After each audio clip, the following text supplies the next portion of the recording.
How did you stumble into becoming a drug and alcohol counselor? I stumbled through the doors of recovery, I guess. Yeah. So I am a recovering addict, and I currently have and celebrate 8.5 years clean and sober from addiction. Um, and so my addiction started at a very young age, like 13.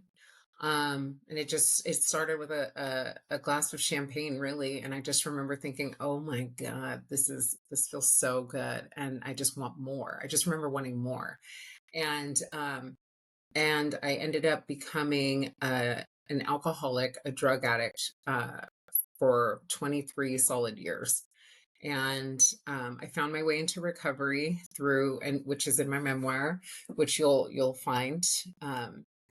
Just, you know, 4 stints in treatment, and just got sick and tired of being sick and tired of myself, and was finally able to get my life back on track. And when I finally figured out that we could actually do this thing, Vince, like act like for real, and not fake it, I couldn't wait to give it away. And so I ended up becoming a drug and alcohol counselor myself so I could help people just like you and me. I kind of found my path. For me it took about 30 years to get here. Yeah. And yeah, so I did the same thing. I wrote Simpin Ain't Easy, but once I actually got it all down on paper, I challenged myself to get it published. This was my fourth step. And so in that process, I was just like, I can't shut up about this. Yeah. I gotta remove this stigma. Now I Sure. my story in the book, when I started out, was that need for wanting to be wanted, to be a part of something. And right into your book, as a matter of fact, like the first, I can totally relate. And this was when you were actually, it was around Christmas Eve, and I guess you were hanging out with a girlfriend or something from high school, and you were talking about when you took the pipe and held it to your lips and inhaled.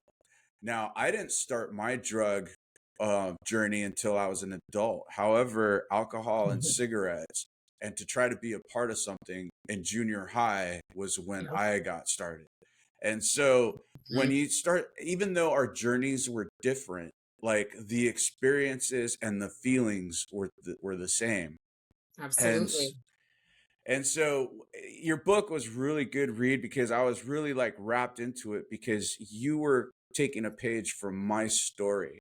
And as I was reading through it when this is one of the, and this is uh I mentioned it to you the other day when we spoke briefly, but when it's almost like it was divinely inspired. Um Yes. and when you were writing about like your drug addiction and your experiences and how things started to unravel for you, Mhm. it was really choppy and it was just really like herky jerky. And that's how addiction is when it comes to life, because you never know if you're going to be high or if you're going to be low or if you're going to be left or you're going to be right. And it's like, it's just kind of all over the place.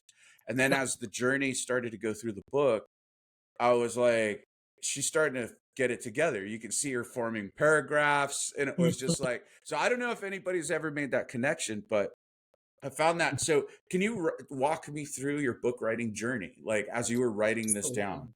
Absolutely. Just and thank you for that.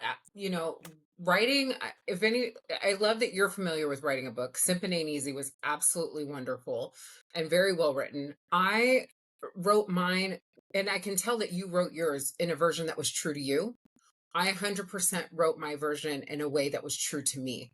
And as I started writing, initially this whole process started as me journaling, essentially. Right. And so I would just write, and I would write my truth, and I would write things that I've been through and where it all started for me.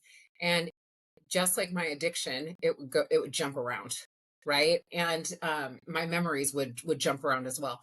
And so as I was writing, I just remember trying to put my thoughts in order, right? In the same way that I was always trying to get my life in order. And that's how it felt writing my story. And as things, as you said, as my life started to come together, things began to make sense. Because when I was in my addiction, not a whole lot made sense. Yeah. Things just didn't make sense. I didn't know whether I was coming or going half the time, if I was going to stay in it every time. felt almost too comparable to the time before. It all seemed to run together for me oftentimes. I'm sure you can relate to that. You're like, man, Oh what yeah. was the time that I did the thing? And then, oh yeah, was it before or after I did the thing? And that's how my addiction felt, like it was a big blur, right? My recovery Yeah. becomes very clear.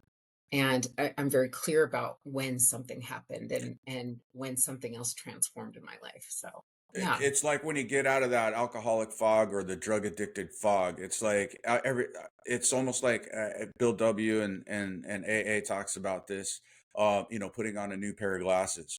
Mhm. It's just the clarity and the things that Sure. just magically, almost intuitively come to light after having recovery under your belt. It's just an absolute miracle. Um, so as when you hit your bottom, right? Mm. Mhm. When there was I hope I find the right chapter. I got everything bookmarked, but of course it's like there Mm, was a okay. and I can't remember the exact chapter. Mhm. But you were talking about a guy who would come by and picked you up in the middle of the street and brought you to a safe place. Uh, Where and how did you have the courage or the insanity of mm, being able to trust this true. individual? That's so good. Absolutely. In my story, I do talk about that. That I will never forget that man for the rest of my life. Um, I get it, it sounds insane to get into a stranger's car in the middle of the night. And part of me was completely heavily under the influence of methamphetamines, right? Probably a little bit of alcohol in there as well. But really I was under the influence of the night, that night particularly, that I talk about in my book, I was um locked out of my hotel room essentially. I didn't have enough money to pay for the night of the hotel room. And my friends, who we all stayed in this hotel room together, had left the casino. And when I came, and they weren't coming back until God knows when. Right. Yeah. And so essentially I felt stranded. I was stranded. And I was walking out in the cold, just pacing because it was so freezing cold. And I remember Sacramento going gets in, cold. oh God, it was like biting cold, you know what I mean? And I walk in, and I was going into like the gas station trying to get warm for a second. And then I'd walk back into the hotel and say, hey, have my friends come by yet? Or they, and I knew they weren't back, but I just wanted to go take a minute to get warm. Can I use the restroom? Whatever I could do to get a few minutes. Well, it wasn't until that last stretch in the restroom at the gas station, the lady was like, listen, you can't stay in here. Right. Because she didn't know what I was doing in there, if I was using or not. And Right. I get it. So she put me out. And as I'm walking down the street on the sidewalk, this man pulls up and he's like, and I'm literally holding on to my arms. Right. And it is so cold that night. I felt like it could have snowed. And he essentially pulls over and he says, hey, do you need a ride? And I'm like, thinking, and for a split second, I thought to myself, what if this man like killed me? Like, who knows, right? This Right. isn't safe. And I looked at him and I just checked him out for a second, but something in my spirit told me he feels like he's okay. He might be okay, right? So I was like, you're not going to hurt me, are you? You're not like some sort of weirdo, right? And I was like, and this has nothing to do with, like, I'm not going to As do we're anything. high as I'm not a fuck, Right. Right. right? I'm not a prostitute, sir. Right. I'm totally loaded. Please don't hurt me. But I was like, and I'm not a prostitute. So, right. And he was like, no, he was like, do you need a ride somewhere? And I was like, absolutely. So I get in the car and it was right up the street. And I guess it was a little bit of both. It was insanity, but that gift of desperation, just to get warm. the way That that recovery. particular the way that particular chapter read was it was almost as though God had sent the guardian angel for you. It Yes. was just, I mean, and because in addiction and in recovery, people have all kinds of stories about something outside of themselves intervening. And I remember the last few nights where I was feeling completely nihilistic, and I just was trying to find a purpose and trying to figure out what it is that was going on. I was on the brink of deleting myself, and I was like, I've there's got to be something else, because 30 years earlier I had gone through this whole same thing. I compared myself to a racehorse tripping outside of the starting gate. I could just never get my shit together enough, right, Right. to where I felt good about me being a human being. Mm. And that particular evening, I just said, I've got to go to an AA meeting. Yeah. And it was, but it was like, wasn't like because like I said, I was in a really low place. Now, eventually, I found my direction more so towards Al-Anon, and we can get into the middle part because we were getting to the beginning and then we get into the end, so we got to fill it all in, right? Yeah, kind of Uh, like a rook. It's a little uh, jumpy. That's all right. right, just like us, right? We got to go all over the place. Absolutely. Um, Make it make sense. so for me, it was just like that thought just came. You got to get to an AA meeting. You got to pull your shit Yeah. together enough to get to an AA meeting and get outside of yourself. And Yeah. so these are those little sparks, those little things that happen, these little guardian angels that just show up out of nowhere, Yeah. and divine inspiration, for lack of a better word. I mean, because I truly Absolutely. believe it's like we're here for a greater purpose. We just have to figure Yeah. it out. I totally Um, agree with that 100%. And that man did feel to me like he was an angel. I kid you not. I can't explain the energy because I don't know if I would have gotten in the car with anybody else, to be honest. I'm just not, I wasn't that kind of, I'm not that kind of person, even in my addiction. And when I got in the car with him, he had told me that he had missed his exit, that normally he would never, take that. He's taken that wow, exit a million times, right? And yet that night particularly, he missed his exit and saw me walking and literally turned around in the middle of the street, and he said that he normally would never do something like that either. That felt very much like divine intervention. And that man saved me from the cold that night. And he was such, I mean, the fact that he didn't want anything else from me, nothing. He just wanted to help me, was like it showed to me not only is human kindness still exist in the world, that even if some people don't believe angels exist, I 100% do. Maybe you'll believe in angels exist in people, right? There's still good humans in the world. So, yeah, that was an incredible night I'll never forget. so as we're going through the book and going through your journey, Yeah. um, what were some of those spiritual awakenings I mean, obviously that was a big smack in the head, Yeah. but through your journey and as I was going through your book, it was just like different light bulbs at different levels. So I'd like you to describe some of that, and a lot of it had to do with your children. Oh, yeah. Big time. You know, big time. So spiritual awakenings can happen to any of us at any given moment, right? Oftentimes we will get these little, what I call, people call coincidences. I like to call them godcidences, right? And these little moments in our life where something or someone will show up for you, or something great will happen, that you're like, did I even deserve that? Like, how did that happen for me? Like getting for instance, getting a flat tire, and you're out of gas, and you're sitting there at the gas station out of gas. You're checking your pockets, you have nothing left, and somebody shows up and is like, hey, are you good? And you're like, no, I'm not, I'm actually out of gas. And that person fills up your gas, like, completely without questions asked. Like, that's a god shot right there. And I got tons of those throughout my addiction, throughout my whole life. And so I've been very fortunate, and I've kept my eyes open for this. And it's, for me, spirituality and my relationship with God, which is essentially the most important thing to me, because it started for me when I was a kid, right? It started for me as a little girl.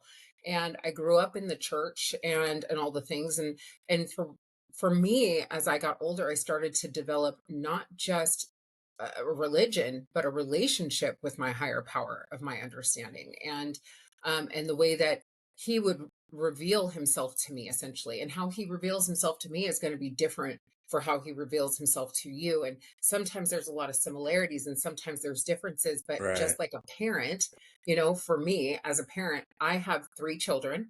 And although I have three beautiful children and I love them all, I have different relationships with each of my children. And each of my children have a different perception of me and get different viewpoints of me, the same way that each of us have a different relationship with our higher power. right? And so no relationship is the same.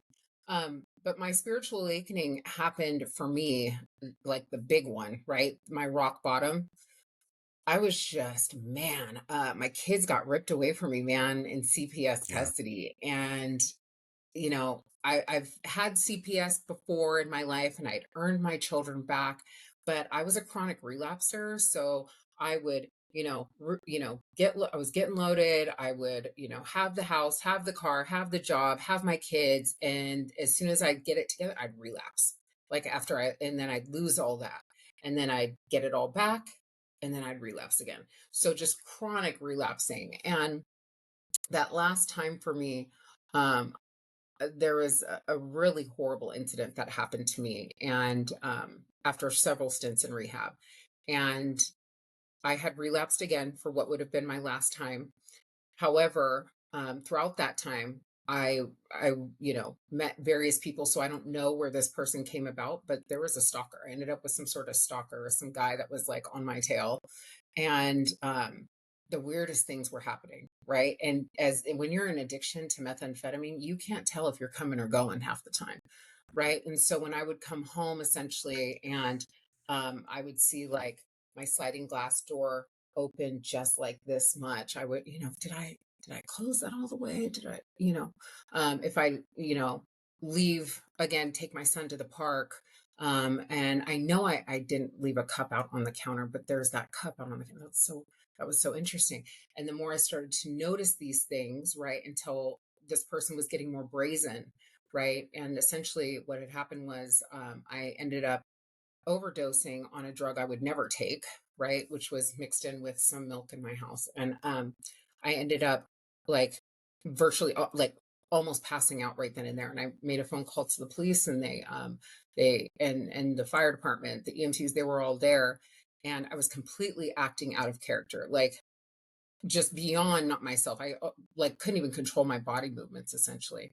And so my other two children, my oldest was off to college. My daughter wanted absolutely nothing to do with me. And my youngest was then, charted off to CPS for the last time.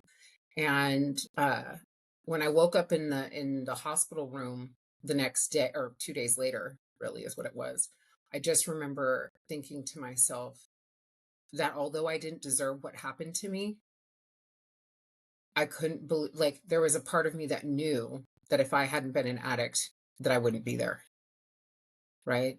And I just Yeah. got Yeah. so sick and tired of whatever. Like life was happening to me all the time. Like I was a victim all the time. Um, and I just felt like in that moment, not only like the biggest victim, but just I was sick and tired of it. And then I realized like the fact that I was alive and blessed to be alive, that I could have been taken away from my children from whatever this person had done. And I was lucky to be alive. And I was sick of it, you know? So that wake up call for me, as I'm told that I have to go to rehab to get my kids back, right? Like if you want, CPS says, if you want your kids back, you're going to have to put in some work. And I'm irritated with CPS. I'm like, why? Like I've done rehab before. Like I know how to do this. I can do it on my own. I'll go to meetings. Like I don't have to do this. And That's the they're like, ego right there. oh man, right? It's like yelling at me, you know? And I'm like, well, fine. And I go in there all begrudgingly and I'm all pissed off. I'm in rehab. And I just remember going in the shower finally and just looking in the mirror, just disgusted with myself. And that was the moment that my knees hit the floor. And I realized that, if for me this thing was going to happen, it was going to have to take God Himself to take it from me.